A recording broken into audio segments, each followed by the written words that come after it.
Aquí estamos en el Sumidors, en lo que es el pozo de 25 metros.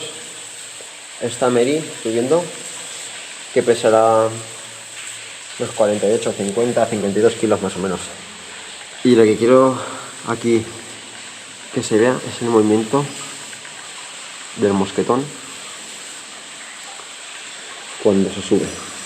Recordad que estamos en una cavidad de yeso, por lo que el material es mucho más blando del habitual y el movimiento a la par también debe de serlo. Vamos a ver si se observa algo. A lo mejor es más movimiento mío.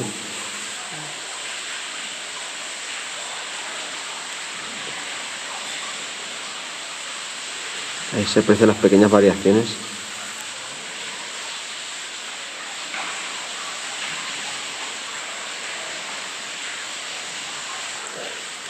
La instalación está repartida con una doble gaza, por lo que si estuviera sobre un punto, la tracción en movimiento sería mucho mayor.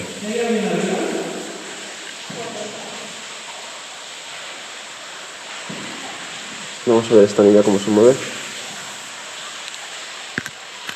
Apoyo la cámara para que el movimiento sea el de la placa y no el mío. Se ve como dobla, como torsiona.